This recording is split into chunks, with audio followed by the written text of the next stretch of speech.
Assalamualaikum warahmatullahi wabarakatuh. Alhamdulillahi rabbil alamin. Wabihi nasta'inu ala umuri dunya waddin. Wa sallallahu ala nabiyyina Muhammadin wa ala alihi wa sahbihi ajma'in. Amma ba'd. Kita panjatkan puja dan puji syukur kehadirat Allah tabaraka wa ta'ala.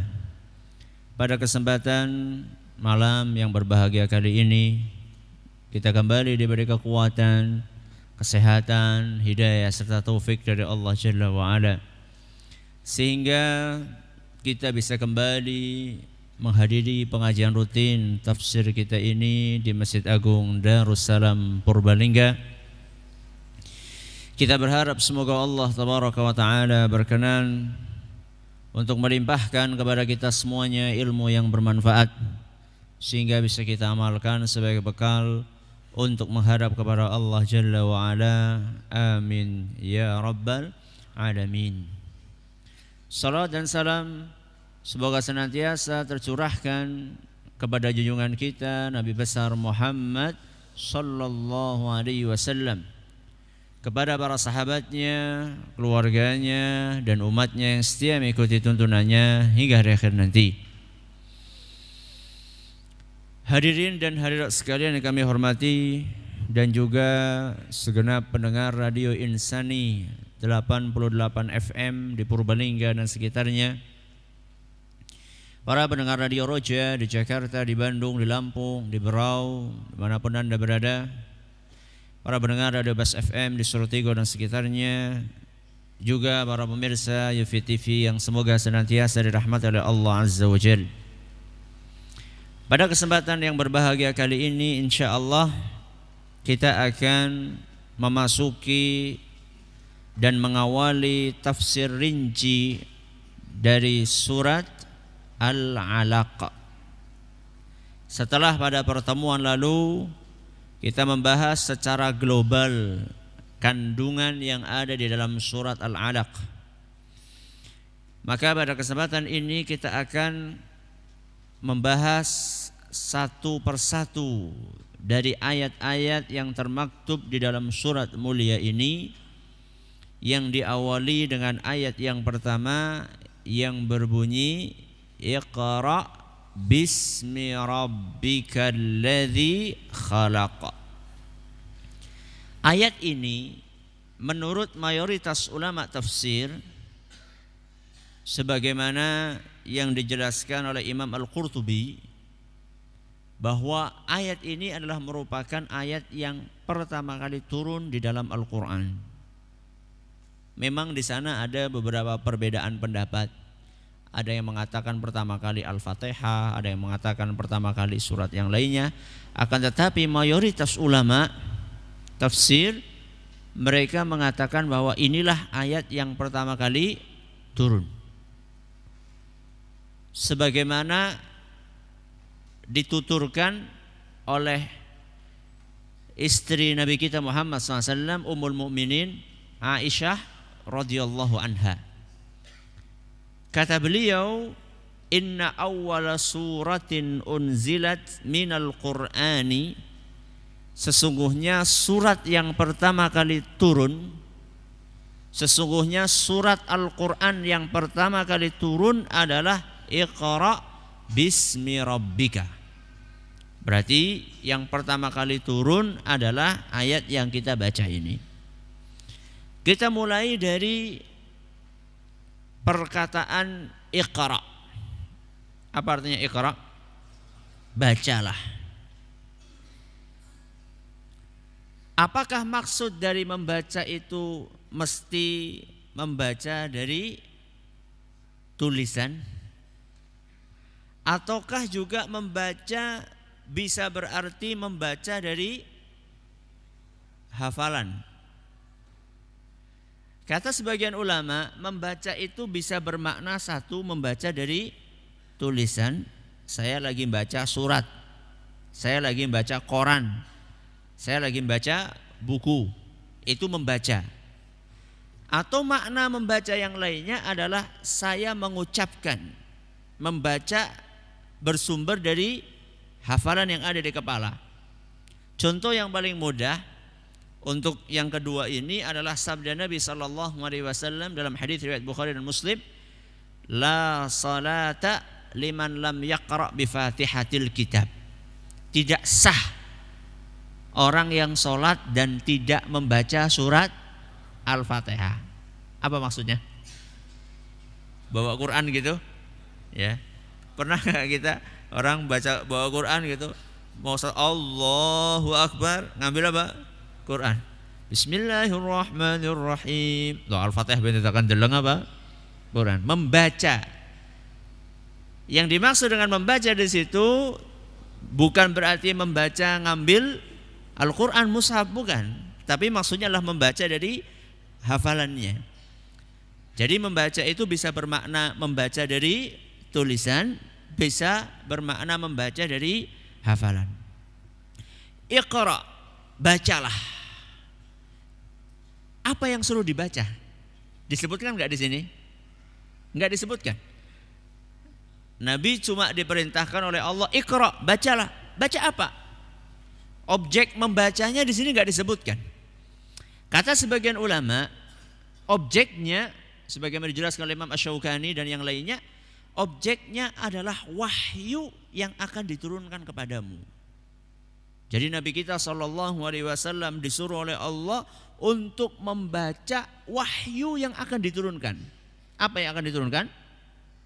Al-Quran. Apalagi kalau bukan Al-Quran. Jadi Nabi kita sallallahu alaihi wasallam disuruh oleh Allah untuk membaca Al-Quran.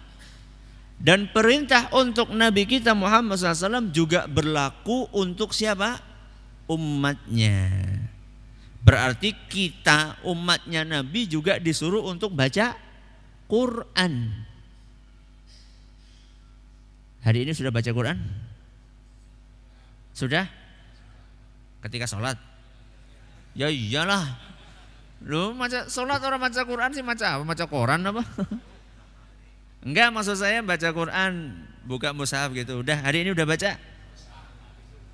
Alhamdulillah. Tapi banyak loh kayaknya yang hari ini belum baca Quran, maksudnya di luar sholat. Banyak kan? Saya yakin banyak. Apalagi dengan adanya sarana-sarana sekarang ini, ya, BBM, kemudian apa? Internet, kemudian apa? WhatsApp, kemudian macam-macam lah, Twitter, Facebook. Itu kalau habis sholat atau habis apa itu yang pertama kali dibuka apa? HP. Ada pesan nggak? Gitu. Ada pesan masuk nggak? Ya. Tapi kalau baca Quran itu kayaknya sulit sekali. Baca BBM, baca Facebook bisa setengah jam lebih, tapi baca Quran baru 5 menit. Sudah menguap, wis angup. Wah. Oke, berarti setane teka ini, setannya datang ini berarti. Jadi perintah dari Allah kepada Nabi kita Muhammad SAW untuk membaca Al-Quran itu juga berlaku buat siapa? Buat kita, umatnya beliau. Iqra, bacalah. Bismi rabbika. Bismi rabbika. Terjemahannya di dalam Al-Quran terjemah dengan nama Rabbmu. Bismi, bi, huruf ba di sini, ya. Kalau kita buka Al-Quran, Iqra bismi, ba bi, ya di sini. Para ulama berbeda pendapat. Apakah ba di sini huruf satu huruf ini cuma huruf sisipan saja, alias nggak ada maknanya, atau ada maknanya? Satu huruf ini ada maknanya apa enggak gitu loh. Dan itu sering dibahas oleh para ulama kita. Satu huruf ini ada ba, ada la, lam, dan yang lain-lainnya, ada wa, waw. Satu huruf ini ada maknanya enggak? Menurut sebagian ulama, huruf ba di sini bismi itu enggak ada maknanya. Itu cuma huruf sisipan saja. Makanya kata mereka Iqra bismi rabbika itu artinya adalah bacalah nama Robmu. Jadi bukan bacalah dengan nama Robmu. Dengannya ini dihapus. Enggak perlu kata mereka, maksudnya maknanya itu tidak ada gitu loh. Hanya sekedar sisipan saja. Akan tetapi nampaknya pendapat ini kurang kuat. Kenapa? Karena setiap huruf di dalam Al-Quran itu ada maknanya. Makanya pendapat yang kuat adalah bahwa bismi, huruf ba di sini ada maknanya. Cuman para ulama berbeda pendapat apa maknanya di situ. Saya akan bawakan 3 pendapat di antara pendapat para ulama ketika mereka menafsirkan makna dari dengan nama Rabbmu. Dengan di sini apa maksudnya?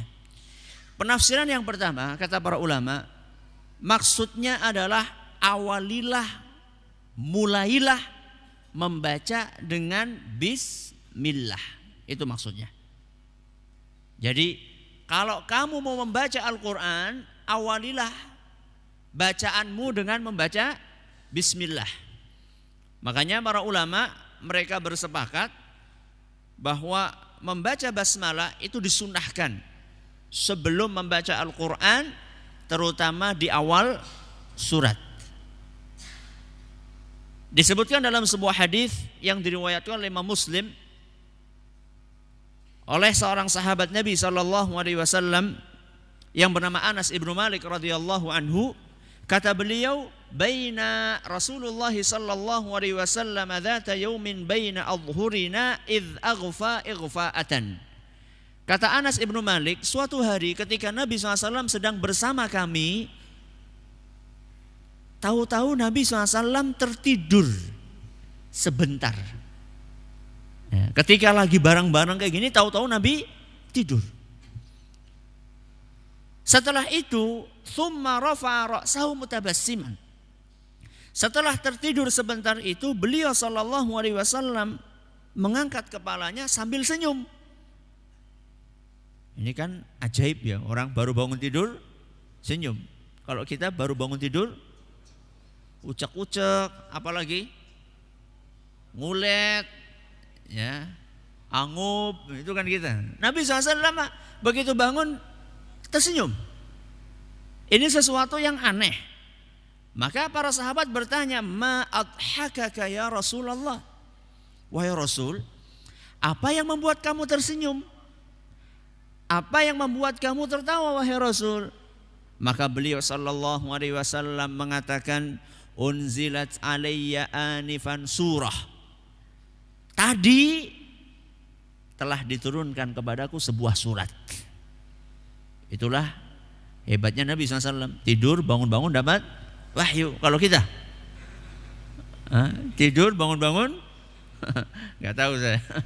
Masing-masing punya mimpi sendiri. Nabi SAW begitu bangun, sejenak sebentar bangun Nabi SAW, beliau tersenyum, ditanya, ada apa wahai Rasul? Barusan saya dikasih oleh Allah, diturunkan wahyu surat Al-Quran. Kemudian Nabi SAW membaca surat yang Allah turunkan kepada beliau.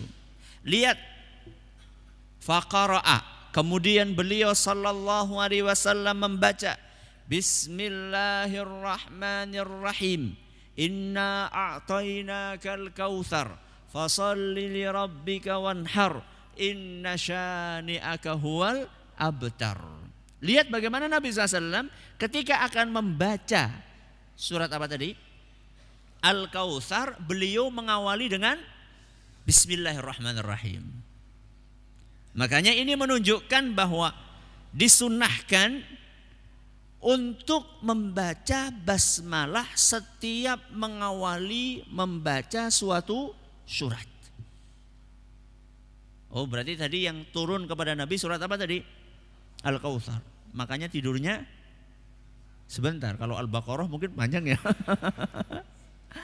Jadi Nabi SAW tadi cuma sebentar karena suratnya pendek. Ya. Tapi yang ingin saya kasih garis bawah di sini adalah bagaimana Nabi SAW beretika sebelum membaca surat yang pendek tadi, beliau mengawali dengan Bismillahirrahmanirrahim. Walaupun suratnya pendek. Jadi jangan ada yang mengatakan, "Mau pendek ikih." Enggak usah pakai bismillah. Enggak, semua surat kecuali satu surat kata Imam An-Nawawi rahimahullah, yaitu surat apa? At-Taubah. Atau biasa diistilahkan dengan surat Baro'ah. Karena awal kata pertama yang muncul di dalam surat At-Taubah adalah bara'ah, bara'atum minallahi wa rasulihi. Bara'ah. Itu saja. Adapun selainnya mulai dari surat Al-Fatihah sampai surat An-Nas semuanya disunnahkan untuk diawali ketika akan membaca dengan bismillah. Ini makna yang pertama. Apa makna yang pertama tadi? Awalilah bacaanmu dengan bismillah. Yang kedua, makna dari ba di situ huruf ba, bi, iqra bismi rabbika. Kata para ulama maknanya adalah mohonlah bantuan. Maknanya adalah mohonlah bantuan dengan membaca basmalah. Jadi iqra bismi rabbika maksudnya adalah bacalah dengan memohon bantuan kepada Allah. Dengan memohon pertolongan kepada Allah supaya kamu bisa membaca. Kok bisa seperti itu Ustaz? Iya.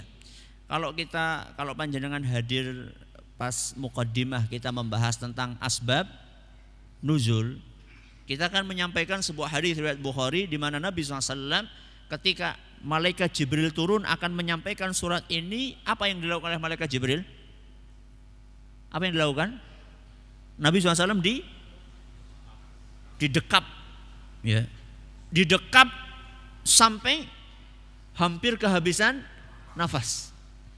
Malaikat Jibril mengatakan iqra. Nabi mengatakan ma ana biqari, saya enggak bisa baca, didekap. Kata Nabi SAW hatta balagha biyal jahd. Kata Nabi SAW sampai aku ini hampir kehabisan nafas, saya enggak bisa baca. Ma ana biqari, saya enggak bisa baca. Dilepaskan.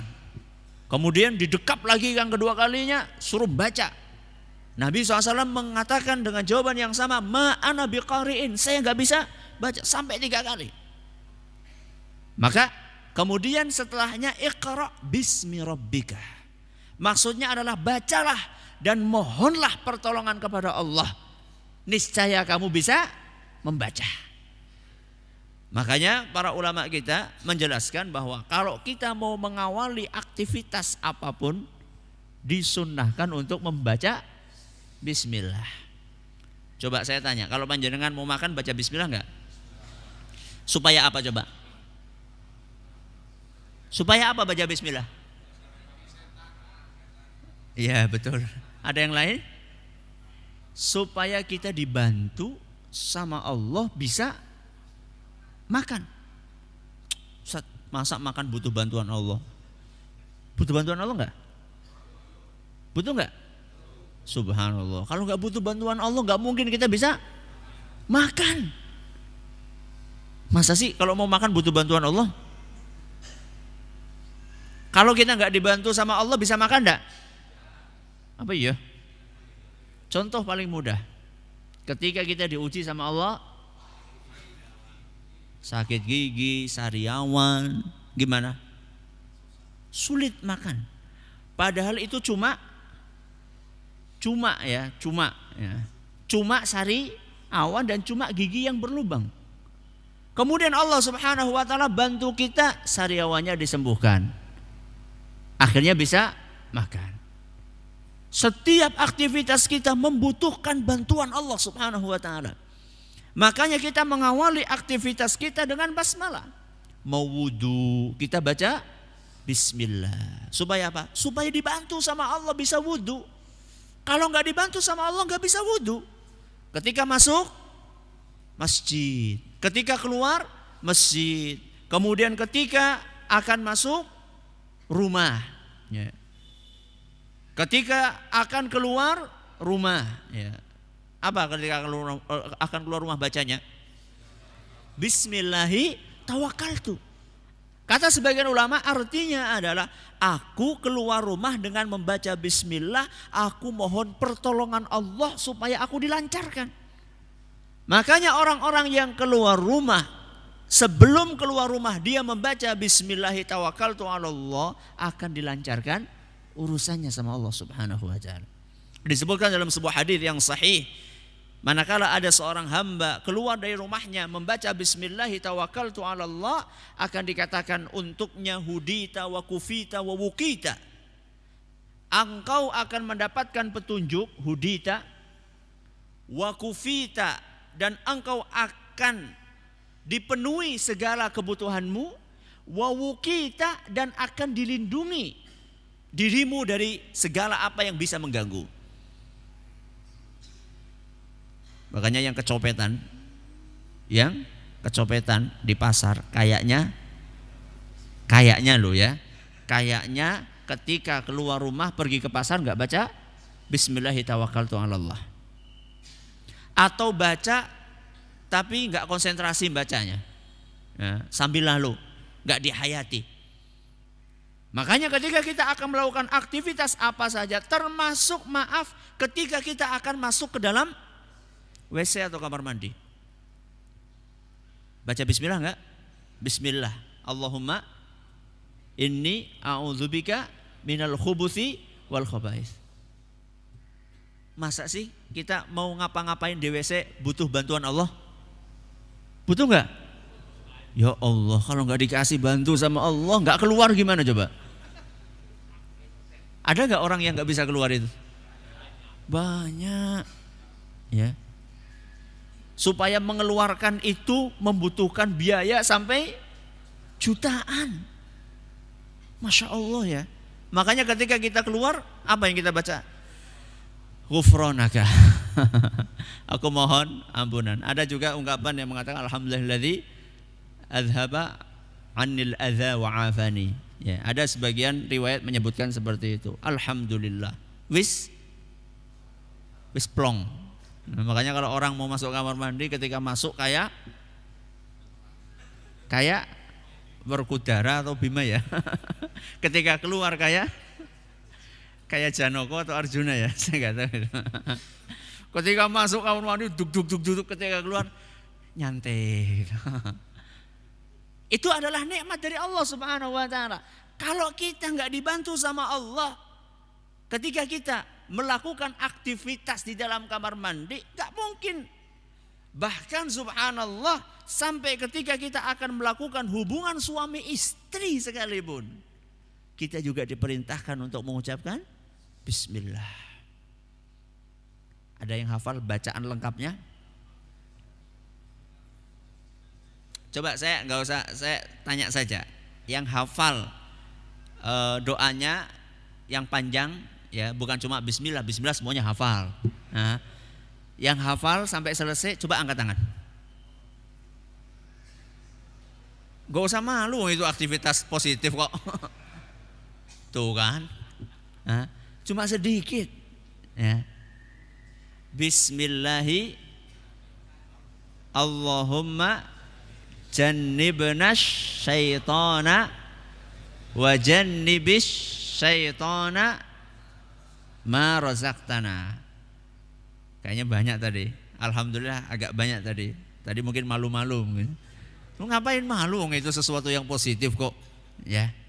Sedekah. Kata Nabi SAW, wa fi bud'i ahadikum sedekah. Sesungguhnya kalian itu menggauli istri kalian sendiri, alias berbuat intim dengan istri kalian itu sedekah. Subhanallah. Berarti dapat pahala enggak?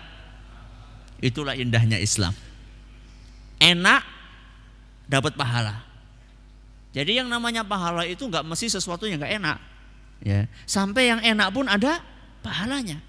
Maka sebagian sahabat bertanya, "Ya Rasulullah, ayati ahaduna syahwatahu walahu fihi ajrun?" Atau kama qala as-sahabi. Wahai Rasul, apakah sampai kita berhubungan intim, menikmati, melampiaskan syahwat, apakah dapat pahala wahai Rasul? Mungkin mereka sahabat itu merasa heran. Ya, yang dipikir ibadah yang dapat pahala itu kan yang sulit-sulit, yang berat-berat, ya, yang membutuhkan untuk mengekang nafsu. Ya, seperti contohnya puasa itu kan mengekang nafsu. Nah ini malah menyalurkan nafsu. Masa dapat pahala wahai Rasul? Maka Nabi kita SAW memberikan sebuah analogi. Kata Nabi SAW, "Ara'aitum law wada'aha fi haramin hal alaihi wizrun?" Coba saya tanya sama kalian, kata Nabi SAW, kalau seandainya ada seorang laki-laki menyalurkan syahwatnya bukan pada tempatnya, apa artinya? Berzina. Kalau seandainya ada seorang laki-laki menyalurkan syahwatnya bukan pada tempatnya, apakah dapat dosa? Dapat dosa enggak? Dapat. Kebalikannya, kalau menyalurkan di tempatnya yang benar, berarti akan mendapatkan pahala. Makanya sodakohlah rajin-rajin. Aja guru wetok. Nah, jangan cuma itu saja. Sudah, ini yang kedua. Ini yang kedua. Apa maknanya yang kedua? Mintalah bantuan kepada Allah dengan basmalah. Yang ketiga artinya, arti dari Iqra bismi rabbika, bacalah dengan menyebut nama Rabbmu, artinya kata para ulama, niatkanlah karena Allah. Apa kata para ulama? Niatkanlah karena Allah. Maksudnya kalau kamu mau membaca Al-Quran, niatkanlah karena Allah. Alias usahakan ikhlas saat membaca. Ini peringatan dari Allah untuk Nabi kita Muhammad SAW. Dan ini berlaku buat kita semuanya. Dan bukan hanya ketika akan baca Al-Quran. Bahkan kalau bisa kita ini ikhlas di dalam seluruh perbuatan kita. Kalau bisa.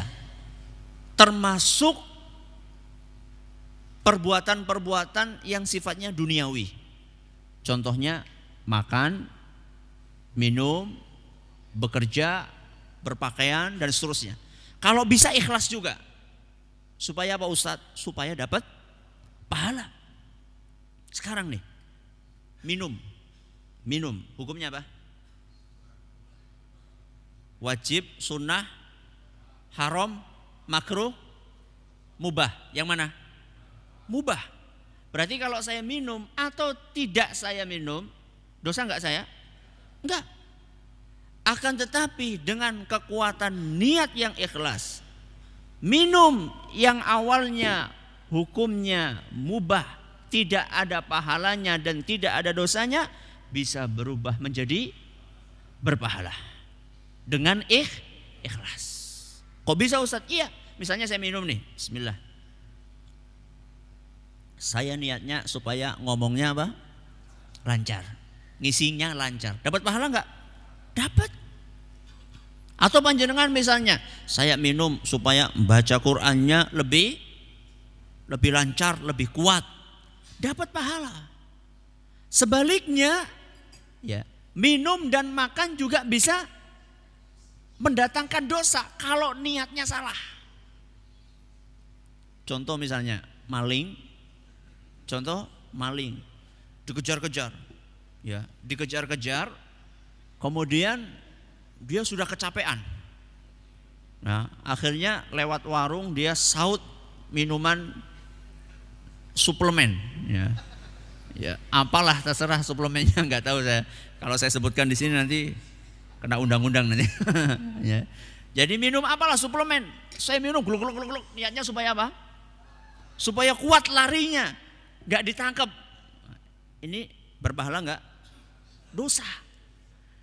Subhanallah. Dengan niat, ya, dengan niat sebuah aktivitas yang mubah bisa menjadi pahala dan ibadah. Makanya di sini kita diingatkan oleh Allah Subhanahu wa taala supaya membaca dengan menyebut nama Allah alias ikhlas. Kalau dalam hal-hal yang mubah saja kita disuruh ikhlas, apalagi dalam ibadah. Salat kita, puasa kita, zakat kita, haji kita. Maka jangan sampai salah niat. Kenapa niat puasa? Supaya tubuh langsing. Nah, itu berarti enggak ikhlas itu. Ya. Ya kalau pengen seperti itu ya jangan dijadikan sebagai niat utama. Niat utamanya adalah mendapatkan pahala. Toh kemudian kalau langsing itu karunia dari Allah Subhanahu wa taala. Insya Allah enggak diniati pun akan mendapatkan kesehatan, itu akan didapatkan dengan izin Allah manakala kita taat walaupun kita tidak niatkan. Ya, walaupun kita tidak niatkan, itu efek positif yang akan diberikan oleh Allah kalau Allah berkehendak. Kalau tidak pun tidak akan diberikan oleh Allah Azza wa Jalla. Berarti ada berapa makna? 3. Yang pertama,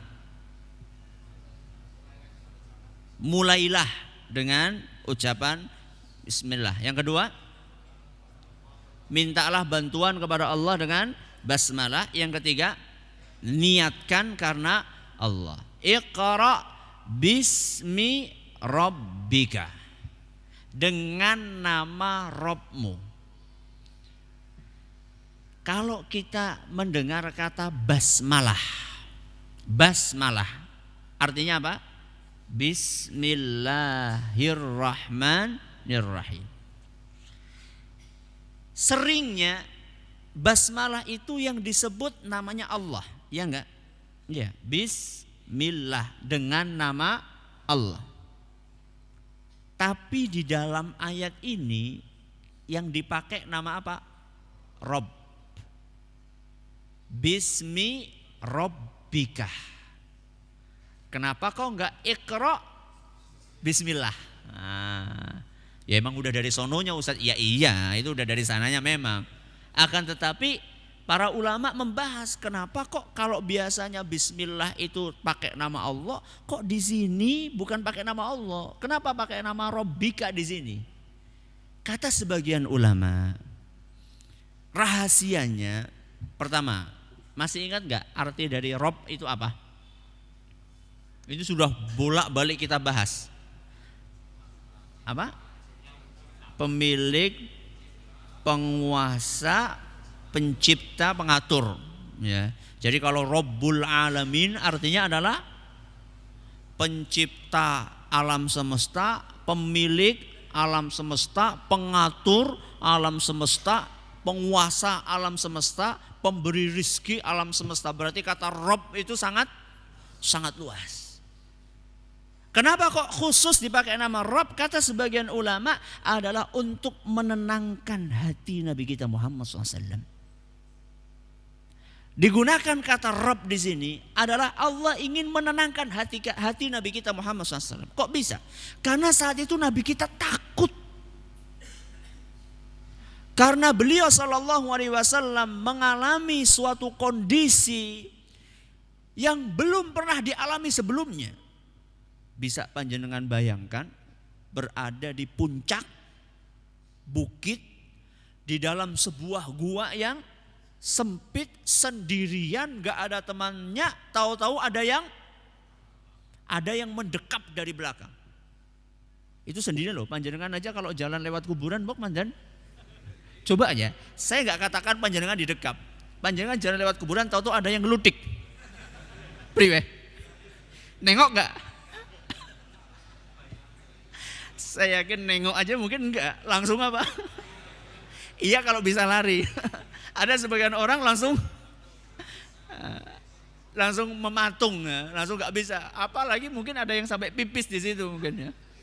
Nah ini bisa dibayangkan di sebuah gua ya yang sempit di puncak gunung sendirian, nggak ada manusia sama sekali. Ya. Dan itu jauh dari perkampungan. Ya. Karena kalau diukur-ukur ya dari Mekah, maksudnya dari Ka'bah, ya dari Ka'bah menuju kepada Gua Hira itu jauh, ya mungkin ada sekitar berapa kilometer. Artinya nggak ada perumahan di situ. Jadi bisa kita bayangkan bagaimana kondisi perasaan Nabi SAW. Makanya ketika pulang ketemu dengan Khadijah, ya beliau langsung mengatakan apa?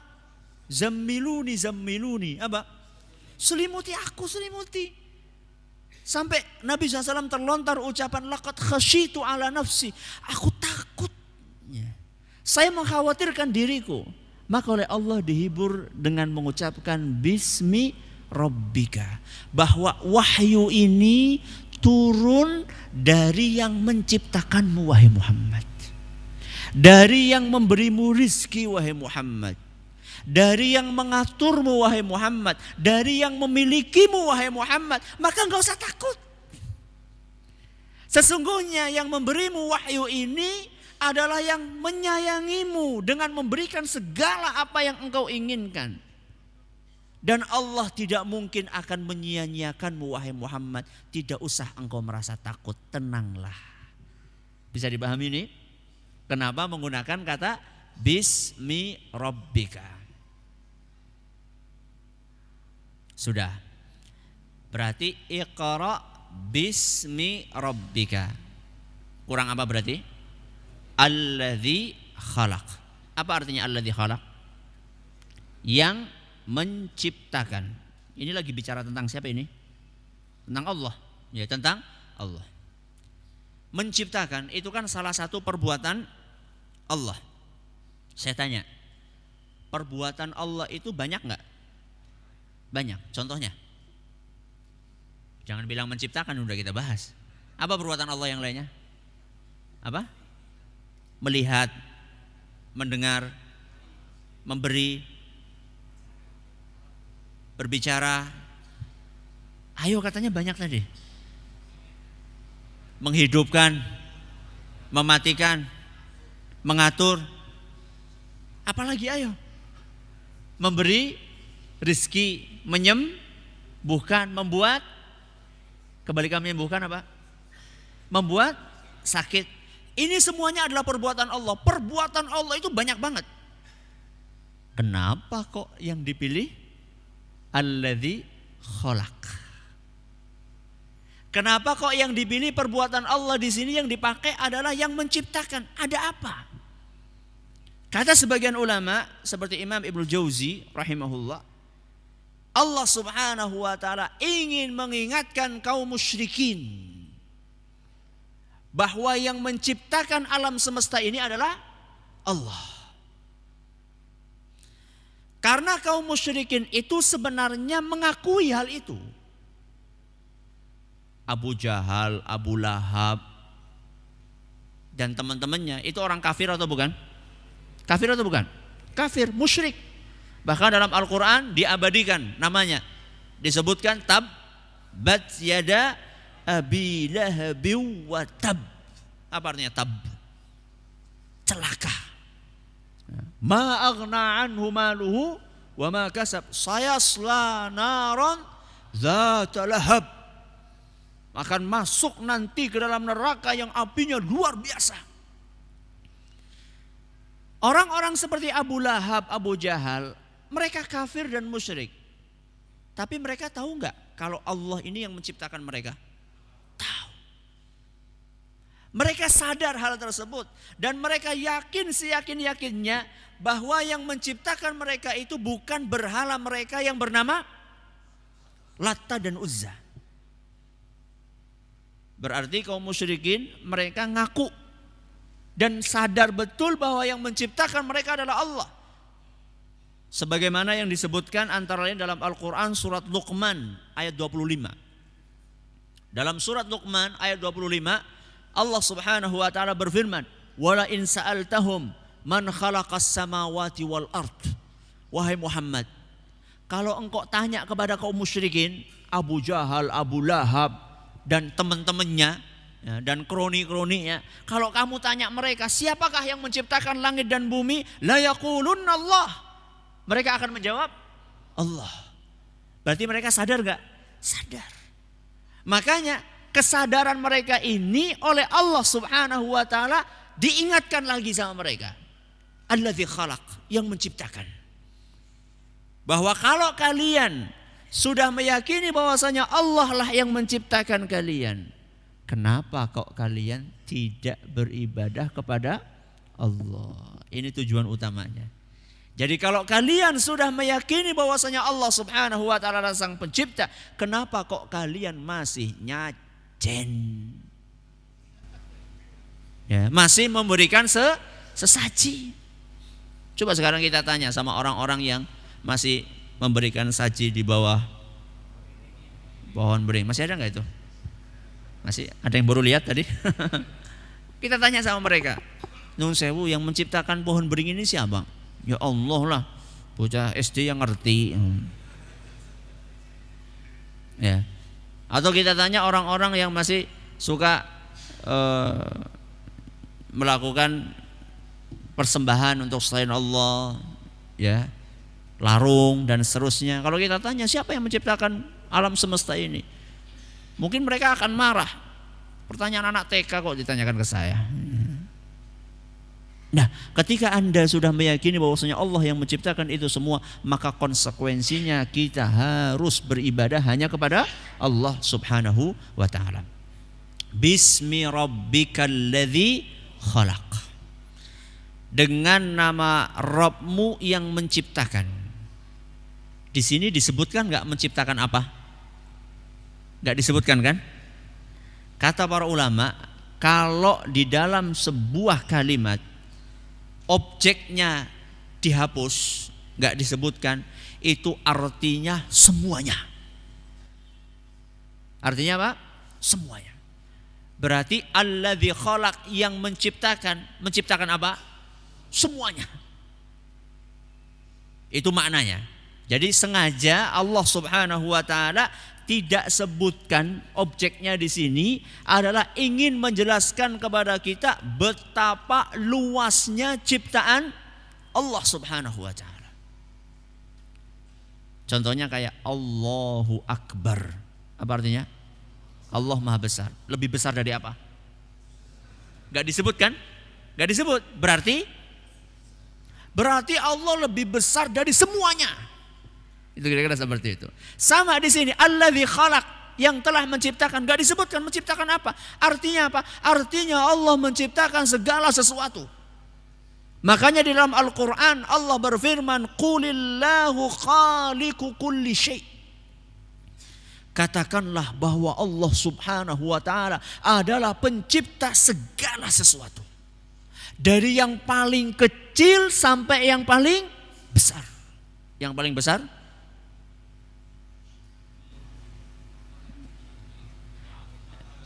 langit, matahari, bumi. Yang paling kecil tengu. Ya kalau kita kan tahunya ya itu yang paling kecil, karena tengu itu kan nggak kelihatan gitu kan ya. Kalau atom itu kan ya juga semuanya yang diciptakan Allah Subhanahu wa taala. Ya. Jadi di sini Allah Subhanahu wa taala menegaskan qulillahu khaliqu kulli syai'in. Katakanlah bahwa Allah adalah pencipta segala sesuatu. Ini Allah sebutkan dalam Al-Qur'an surat Ar-Ra'd ayat 16. Kita ulangi, Allah Subhanahu wa taala berfirman Iqra. Membaca tadi bisa bermakna apa? Membaca dari tulisan atau membaca dari hafalan. Iqra bismi rabbika. Huruf ba ya, huruf bi ya, bismi rabbika. Maknanya menurut sebagian ulama ada 3. Yang pertama memulai, yang kedua minta bantuan, yang ketiga niat ikhlas karena Allah. Bismi rabbika. Kenapa pakai nama rabbika? Untuk menenangkan hati Nabi kita Muhammad sallallahu alaihi wasallam. Bismi rabbikal ladzi khalaq. Kenapa dipilih khalaq? Menciptakan. Kenapa dipilih menciptakan? Untuk menyadarkan kaum musyrikin yang mereka sendiri sudah mengakui bahwa Allah lah sang pencipta. Sampai di sini pengajian kita pada kesempatan kali ini. Masih ada waktu sekitar 5 menit. Kalau ada yang mau bertanya silahkan.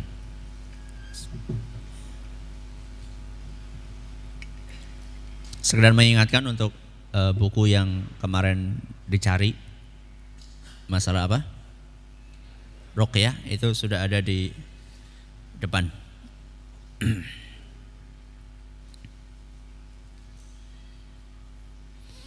Ustadz, bolehkah saya mengisi khutbah di masjid yang masjid tersebut masih banyak melakukan amalan-amalan yang tidak ada tuntunannya? Terima kasih atas jawabannya. Loh, kalau jenengan gak ngisi, ya terus siapa yang akan meluruskan? Sudah tahu itu ada penyimpangan, malah gak diisi, malah tambah jauh lagi. Itu kesempatan. Alhamdulillah panjenengan mendapatkan kesempatan untuk ngisi. Cuman ada cumannya di sini. Apa? Jangan terlalu ekstrim dan frontal ketika menyampaikan. Masa khutbah pertama kali langsung bahas masalah yang lagi dilakukan oleh mereka? Ya pakai tahapan lah. Kita nih mengeluhkan sebagian orang-orang yang kalau dakwah itu maunya instan. Maunya apa? Instan. Karpe langsung jadi gitu. Kalau panjenengan pengen yang instan itu mangan mie instan bae nganah. Ya. Dakwah kok instan? Dakwah itu butuh proses. Ya, dakwah itu butuh proses, butuh waktu. Allah Subhanahu wa taala saja menciptakan langit dan bumi berapa lama? 6 fi sittati ayyamin.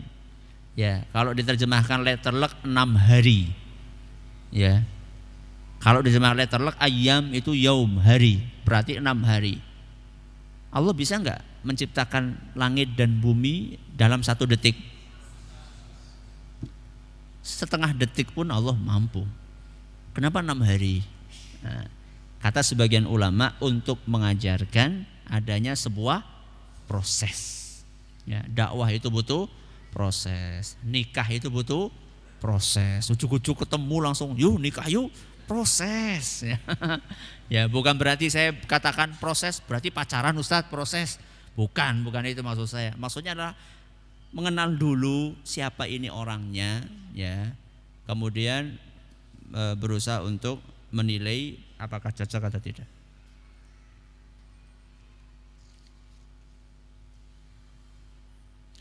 Siapa saja contoh ulama-ulama Ahlus Sunnah saat ini? Banyak sekali. Ya, ulama-ulama Ahlus Sunnah zaman ini banyak sekali.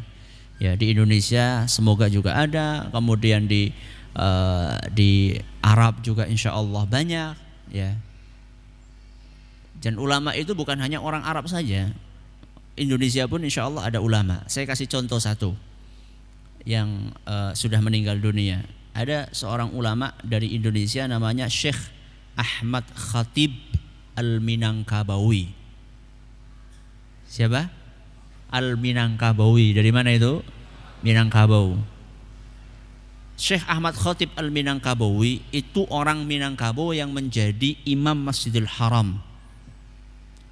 Dan itu adalah gurunya Kiai Haji Ahmad Dahlan dan gurunya Kiai Haji Hasyim Asy'ari.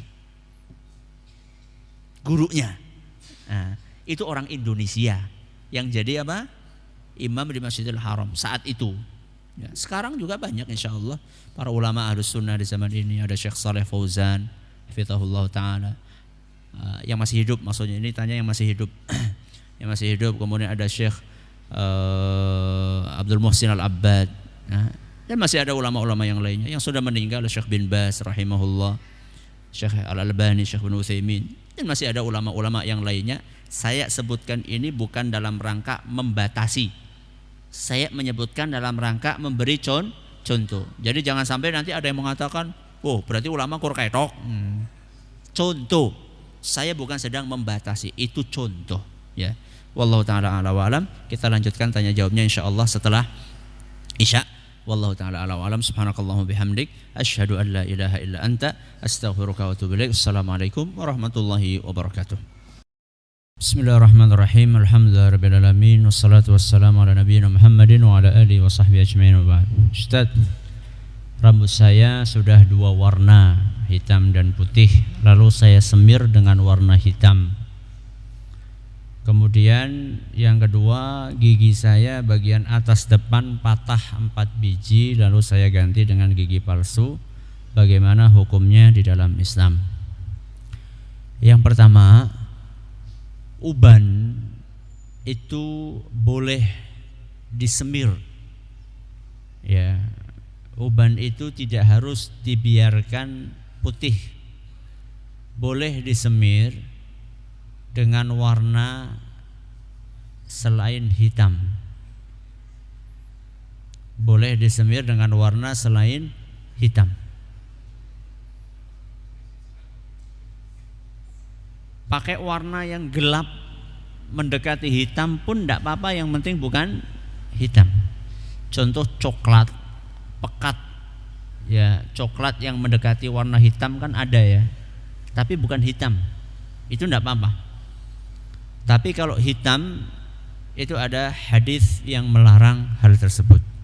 Kata Nabi SAW, jannibuhus sawad. Kata Nabi SAW, hindari menggunakan warna hitam untuk menyemir rambut. Ya, rambut itu ya rambut kepala, rambut jenggot, rambut kumis, ya, semuanya boleh disemir manakala sudah mulai memutih, akan tetapi menghindari warna hitam. Kalau gigi palsu tidak apa-apa insya Allah. Ya, gigi palsu tidak apa-apa menggunakannya. Para ulama menjelaskan, apalagi kalau misalnya penampilannya kurang baik, ya, kalau tidak ditambahi gigi.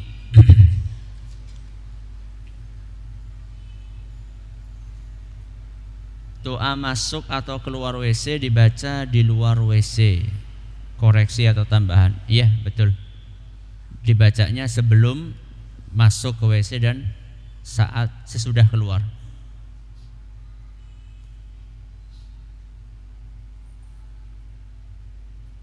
Ustaz, saya ingin bertanya, kalau sholat sunnah setelah Al-Fatihah membaca suratan pendek atau tidak? Disunnahkan tetap membaca. Disunnahkan tetap membaca. Kalau enggak dibaca pun tidak apa-apa, namanya juga sunnah. Disunnahkan. Kemudian bukan suratan pendek, suratan. Ya, suratan.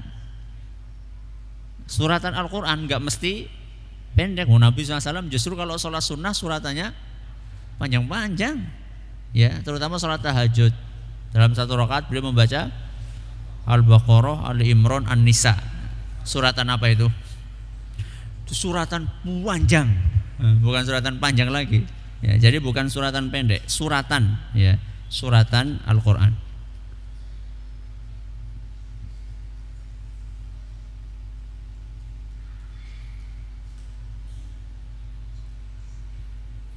Ustadz, di RT saya uang kas RT digunakan untuk simpan pinjam dengan menggunakan bunga.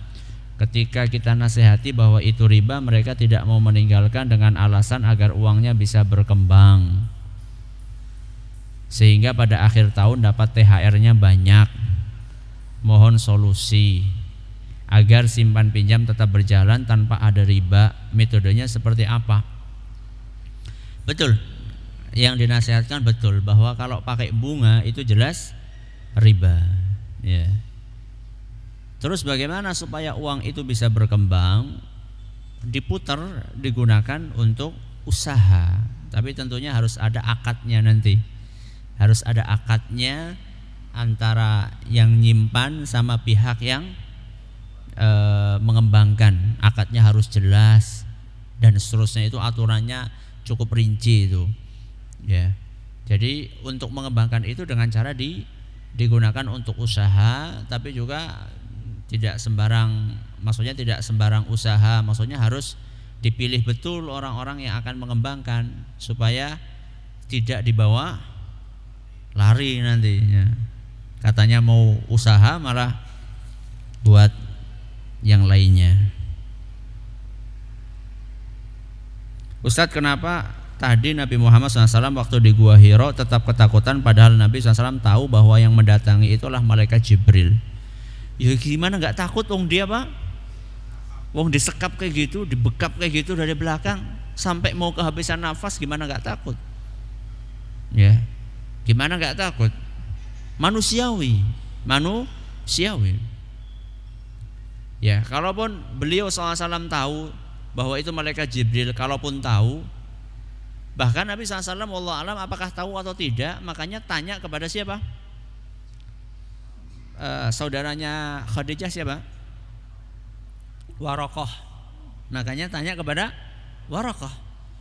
Wallahu alam. Kalau dari situ nampaknya wallahu alam Nabi SAW itu ingin cari tahu siapa itu gitu loh. Bisa jadi Nabi SAW belum tahu, bisa jadi ya, bisa jadi wallahu alam. Karena di situ Nabi SAW kemudian diantar oleh Khadijah nanya kepada Waraqah, baru kemudian Waraqah mengatakan hadzan namusul ladzi jaa bihi Musa. Ketahuilah bahwa yang datang kepada kamu itu sama seperti yang datang kepada Nabi Musa alias malaikat Jibril. Nah, jadi kalaupun Nabi SAW tahu, ya sekarang coba panjenengan sudah kenal seseorang kemudian sama orang itu dibekap gitu sampai mau kehabisan nafas, gimana coba? Ya jelas takut, tetap ada rasa khawatir. Apalagi kalau memang belum tahu.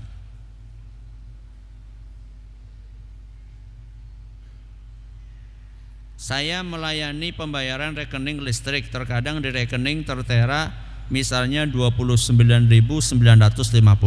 Bolehkah kita membulatkan menjadi 30.000?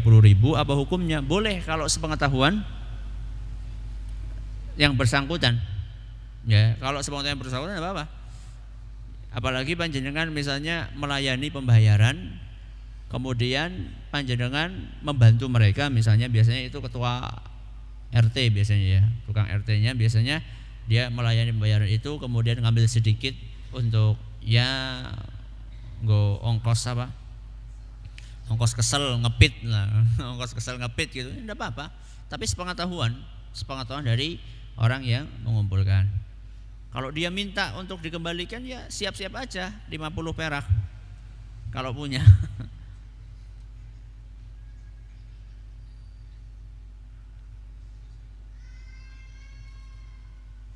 Apabila ada orang Islam meninggal tapi orang tersebut kesehariannya tidak pernah sholat, apakah orang tersebut tetap disolati? Gak sholat sama sekali atau kadang-kadang sholat kadang-kadang tidak? Ya kalau tidak sholat sama sekali bukan orang Islam. Kalau tidak sholat sama sekali, ora tahu sholat beberblas, itu bukan orang Islam. Kalau bukan orang Islam berarti tidak perlu disolati. Dan ini juga perlu untuk memberi apa? Memberi pelajaran buat yang enggak pada sholat. Makanya di sebagian daerah itu mereka pada sholat, ya, mereka berusaha untuk tetap sholat walaupun bolong-bolong, karena mereka tahu di daerah itu kalau nggak sholat itu ketika meninggal nggak disolati. Akhirnya membuat efek jera. Ya. Tapi kalau masih kadang-kadang sholat, kadang-kadang tidak, ya insya Allah masih muslim menurut sebagian ulama, maka insya Allah boleh untuk tetap disolati.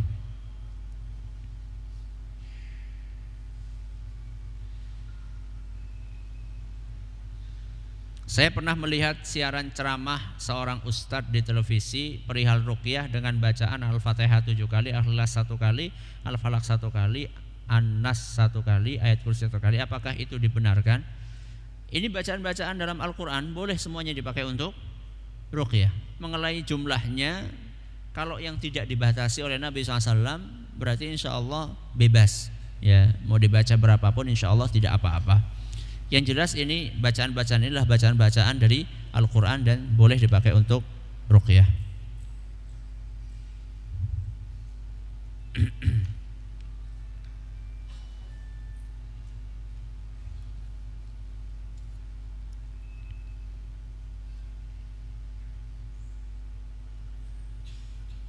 Ustadz, istri saya diminta untuk mendampingi siswa-siswa tamasya atau piknik keluar kota, sedang saya tidak bisa ikut mendampingi karena kerja. Apa boleh saya mengizinkan?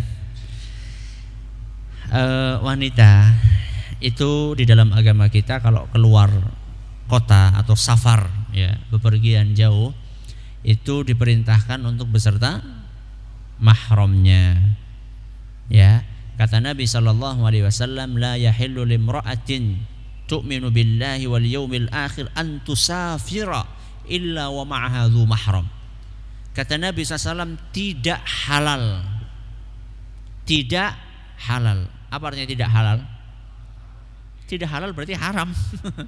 Tidak halal bagi seorang wanita yang beriman kepada Allah dan hari akhir untuk bepergian tanpa mahram. Mahram itu bahasa banyak orang itu muhrim. Ya. Mahram itu nggak mesti suami. Ya, anaknya yang sudah balik itu bisa jadi mahram. Ya.